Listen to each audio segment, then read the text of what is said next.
Heating effect of electric current में actually क्या है, प्रैक्टिकली हम लोग समझ के देखेंगे कि किस तरह से प्रैक्टिकली क्या काम करता है heating effect of electric current. Imagine करेंगे कोल्ड का सीजन है, रेनी सीजन है, उसके बाद कोल्ड का सीजन आएगा, तो जनरली कुछ लोगों के घर के अंदर क्या रहता है बोलो तो हीटर रहता है ना।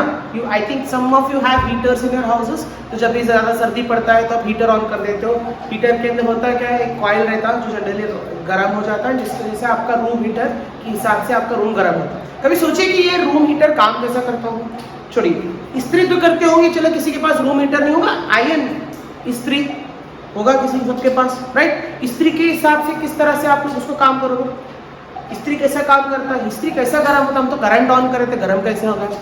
चलिए वो भी नहीं है, गर्ल्स को तो बहुत अच्छा चीज है, क्या हेयर स्ट्रेटनर होता है ना। हेयर स्ट्रेटनर एक रहता था कैसा लंबा चिमटे के जैसा सा सिर। बचपन में हमारे मम्मी जो रहते थे चिमटे से ना रोटी सेकते थे। आजकल लड़के अपने बाल सेक रहे हैं, ठीक है। चिमटा रहता है, चिमटे से क्या करते हैं, बाल को सीधा करते हैं, ऐसा कर्ल करते हैं, रिंग वाले नीचे ऐसा गोल गोल होता है। बच्चे यहाँ क्या करते हैं, जो कर्ल हेयर रहता है ना, उसी कर्ल हेयर में बच्चों को फंसाते हैं, ठीक है।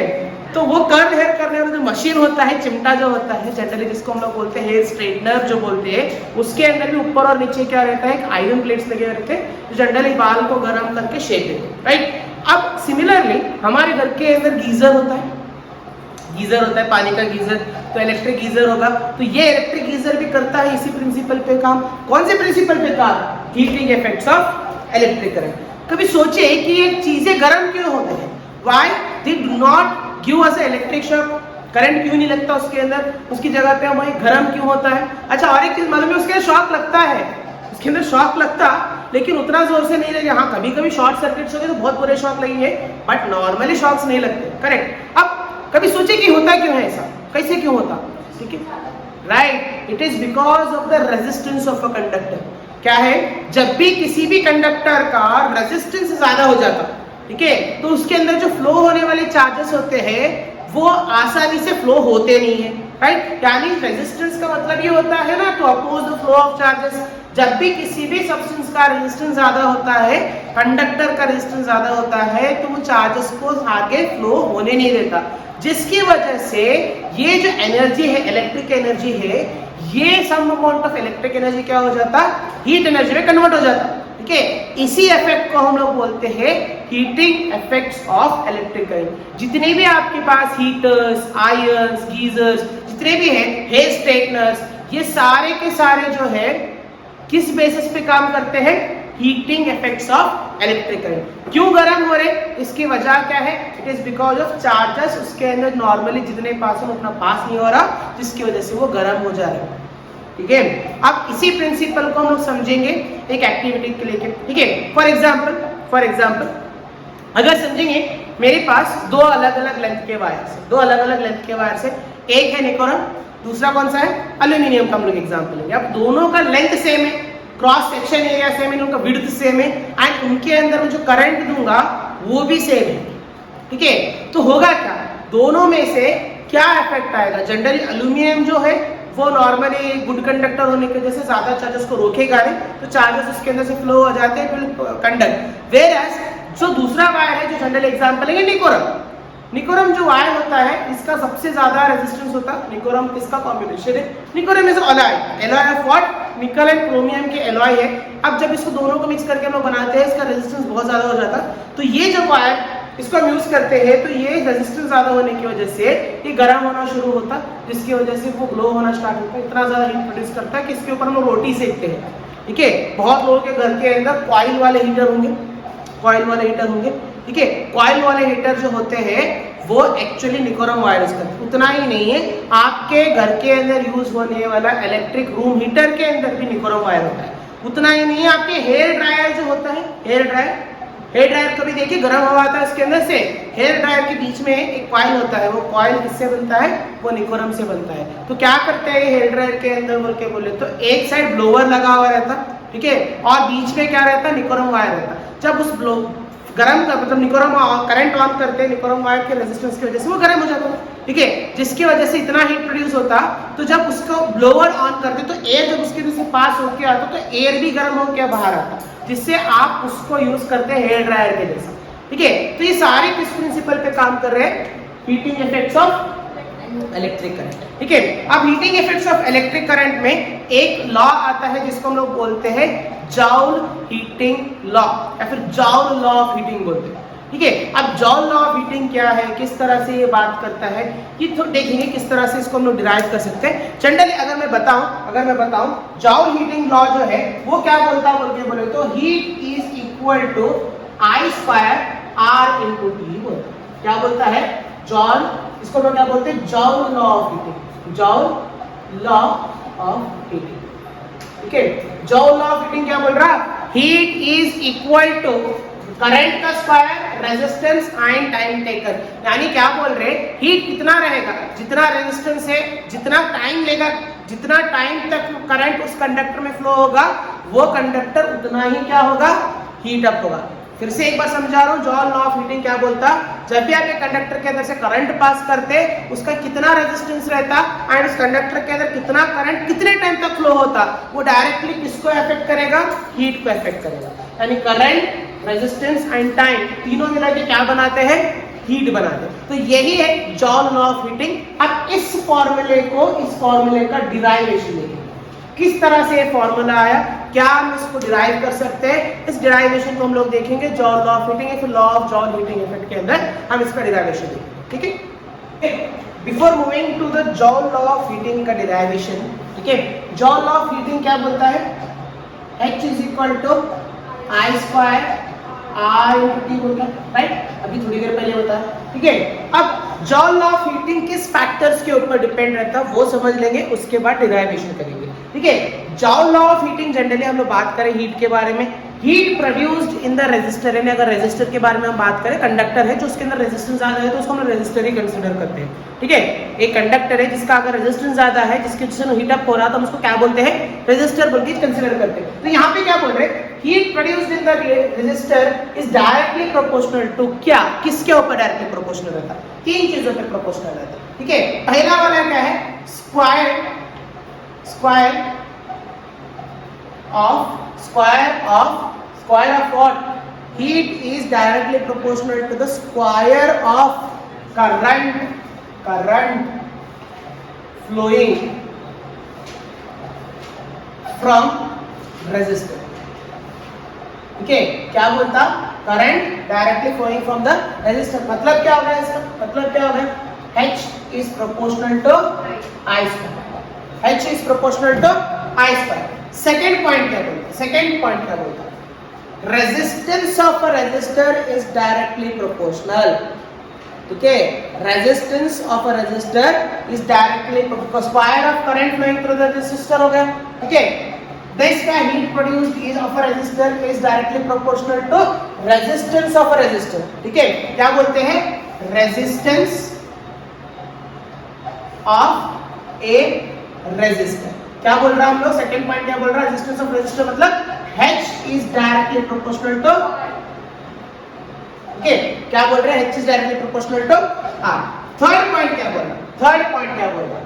ठीक है, time taken to flow the current through the resistor. ठीक है, थर्ड पॉइंट क्या बोल रहा है? Directly proportional, heat is directly proportional to what? Time taken by current to flow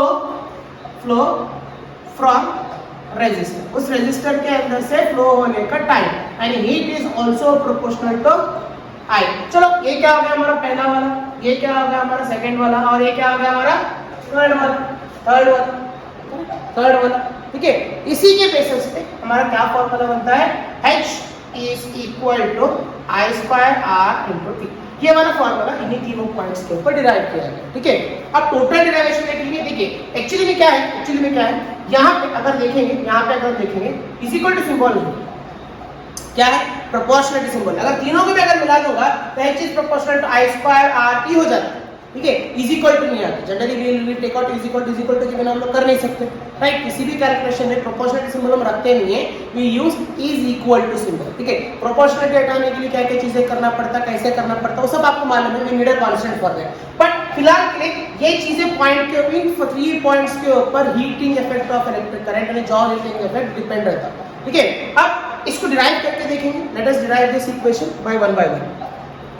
okay, let us derive the joule heating effect का जो h is equal to I square are into t वाला जो formula है, उस फॉर्मूले को derive करके देखेंगे।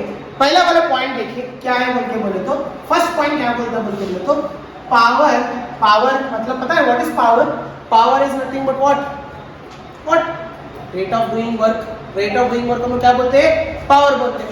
अब यहाँ पे लॉ के हिसाब से, जॉन लॉ ऑफ हीटिंग के हिसाब से, पावर इज प्रोडक्ट, क्या बोल रहे हैं हम लोग? Power is product of what? Power is the product of what? Of what? Potential difference, ठीक है। डायरेक्टली मैं लिख दूंगा, चलो, potential difference, potential difference and क्या बोल रहे हैं हम लोग?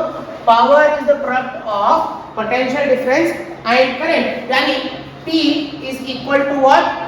V इंटू, चलो ये मेरा पहला वाला इक्वेशन, क्या मिला मुझे? Power is a product of what? V into, ठीक है। Heating effect of electric current में क्या मालूम होता है हमारे को?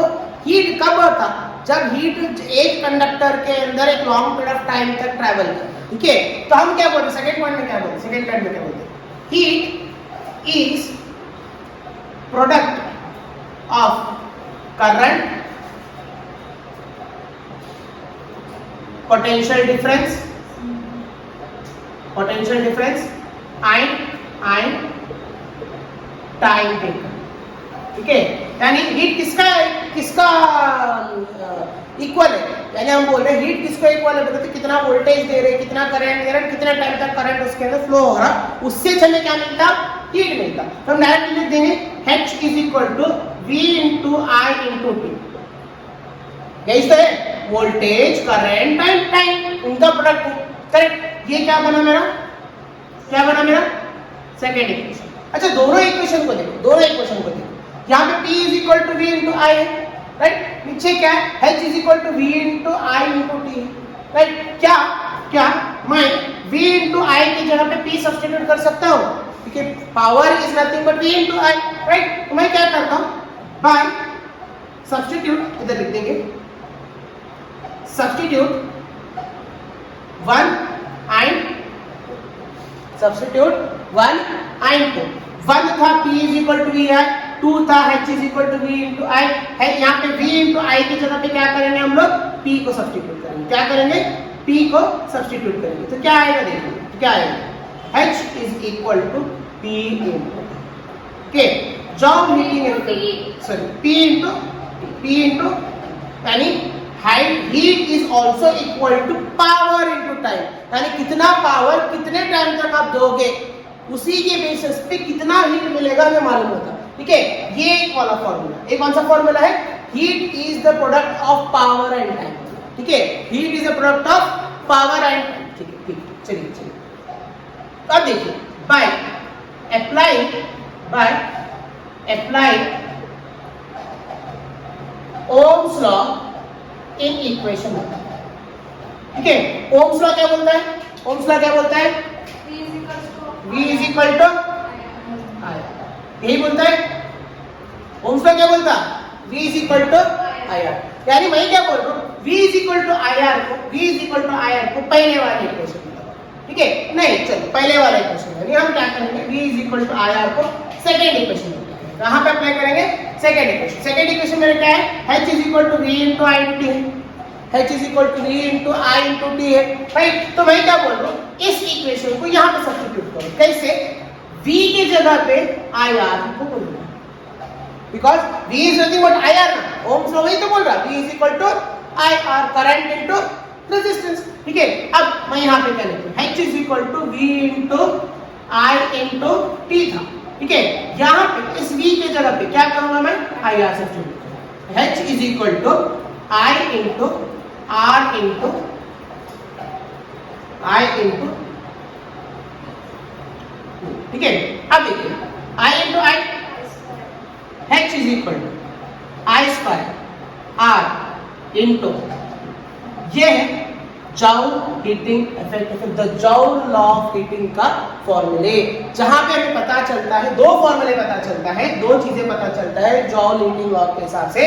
पहला वाला क्या पता चलता, heat is the product of power and time, यानी कितना पावर और कितना टाइम तक आप किसी भी कंडक्टर में, किसी भी रेजिस्टर के अंदर देंगे, तब जितना ही ज्यादा क्या मिलेगा, हमें हीट मिलेगा। फिर से एक बार समझा रहा हूं, किसी भी रेजिस्टर के अंदर amount of power and you are giving at required amount of time, कितना टाइम तक आप एक पावर एक रेजिस्टर को दोगे उतना ही हीट प्रोड्यूस होगा, ये स्टेटमेंट बताया। सेकंड स्टेटमेंट क्या बताता, heat is the product of I square into T, starting में ये बताया हीट जितना करंट फ्लो होगा किसी कंडक्टर के अंदर, अगर उस कंडक्टर का रेजिस्टेंस ज्यादा है एंड कितना टाइम तक वो करंट फ्लो होगा उतना ही हीट क्या होगा, प्रोड्यूस होगा।